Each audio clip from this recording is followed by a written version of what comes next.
Sherrone Moore has been fired as the head coach at Michigan after an investigation. Let's talk about what this means for Michigan and who might be up for the job. What's up, kinfolk? It's RJ Young. I am not on a step mill. If this is your first time watching Adapt and Respond, thank you for joining us here. We talk college football year round.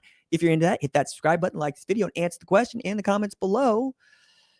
Who do you think should be the next head coach at the University of Michigan? Sherrone Moore has been fired after an internal investigation revealed an inappropriate relationship being had by Sherrone Moore. The specifics and the details of this are really hard to pin down. A lot of rumors out there. I'm not going to address those rumors.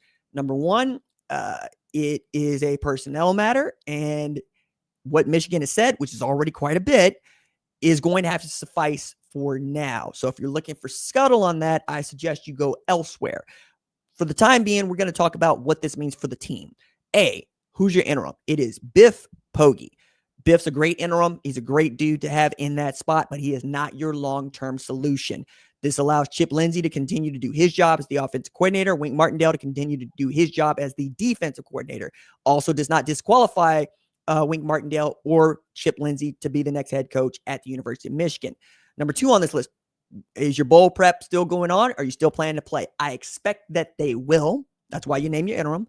And I expect that this means that Bryce Underwood continues to stay at the University of Michigan. Now, name, image, and likeness deal is to be with the University of Michigan, right?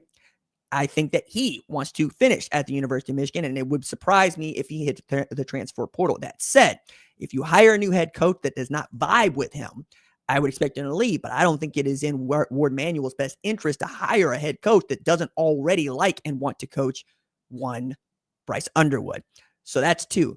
3 is, who are the viable candidates for this job? It's a really difficult job. It is a top 5 job in the entire sport. It doesn't really come open.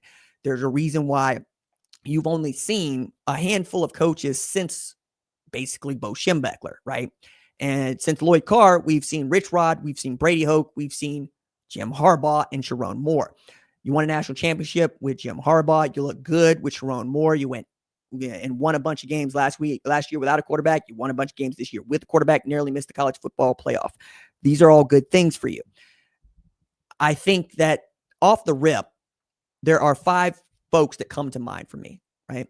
Number 1 is Jesse Minter, defensive coordinator for the Los Angeles Chargers, who understands the program, who understands what the expectation is, who's recruited within the program, and has been a part of the process for helping to get players like Bryce Underwood to the University of Michigan and keep the core culture intact. This has been a program that has prided itself on going to get the right guys to play football at Michigan to win games, and has really liked wearing the black hat. They have called themselves America's team when it felt like they were the furthest thing from it. But if anybody understands that culture and can push the program forward after an unfortunate and really terribly timed firing, it is going to be, I think, Jesse Minter.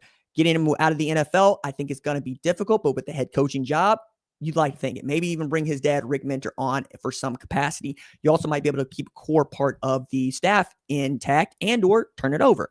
Next guy on the list that I would be taking a look at is Indiana defense coordinator Bryant Haynes.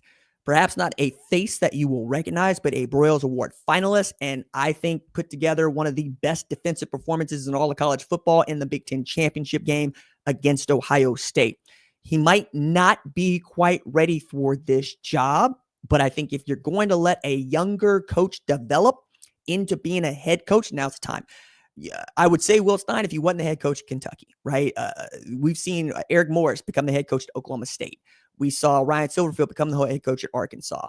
There are some guys that don't have jobs that have been head coaches that you might be looking at, but none of those really foot the bill in the way that I think Bryant Haynes does. He understands the Big Ten, can recruit within the Big Ten, and has been superb as a defensive coordinator. Remember, he's been a part of the staff for the last 2 years, and he's been doing a really great job.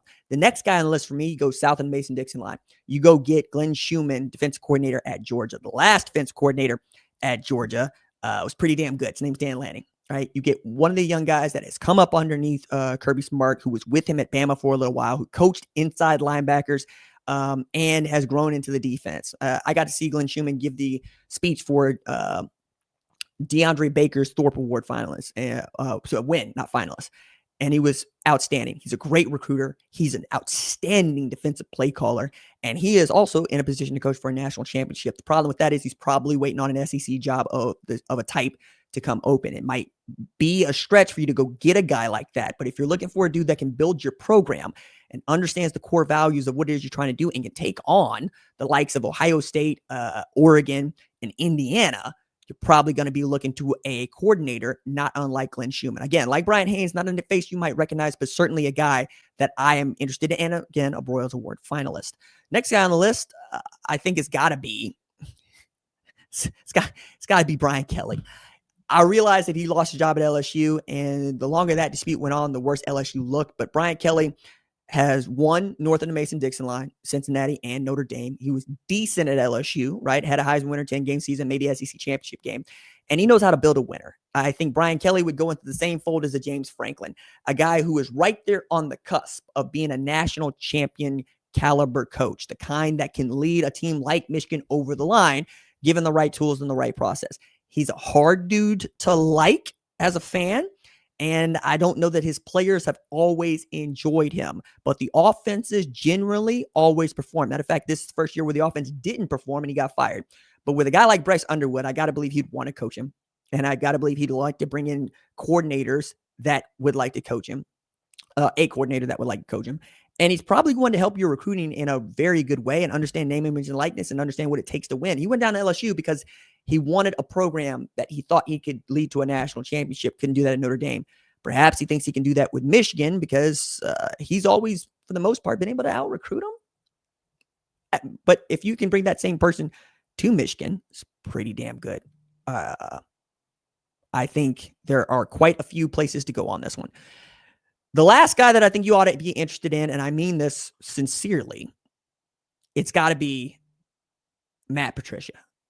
Matt Patricia, defense coordinator at Ohio State, done an outstanding job in this year one.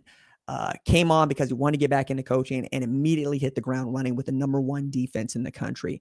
They are multiple. They understand what they're doing. He's able to move your best pieces around and put them in the best positions to succeed. He has not had a great track record as head coach in the NFL, but that doesn't need to be in the college game. And it would not be out of pocket for Michigan to go get an Ohio State, former Ohio State assistant to come coach for them. Think about Tony Alford. Kerry Combs was just hired to be the special teams coordinator just like a week ago. And then Sherrone Moore gets fired, right? Greg Mattinson has gone both ways on this. Al Harrington has gone, y'all are going to help me in the comments. Al has gone both ways in this. You can do this. You can go get Matt Patricia to be your head coach if he foots what you're trying to do. Now, I think he's going to get a really great extension on his contract from Ohio State.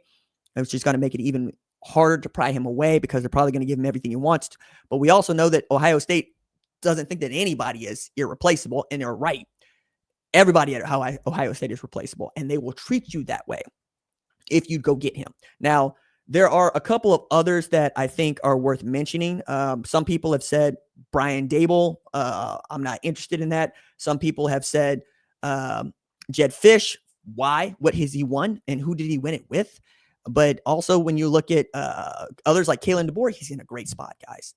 He gets everything he wants from Alabama. They're in the playoff.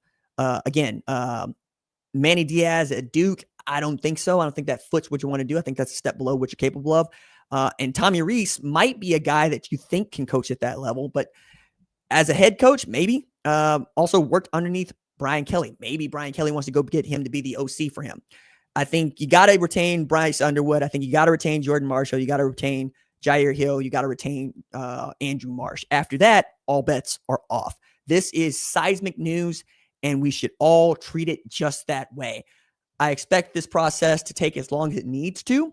But as the board has moved, Matt Campbell's at Penn State, Jimmy Rogers at Iowa State. There's a lot of good guys that were there. But hey, if all else fails, I'm sure Mike Gundy will take your call.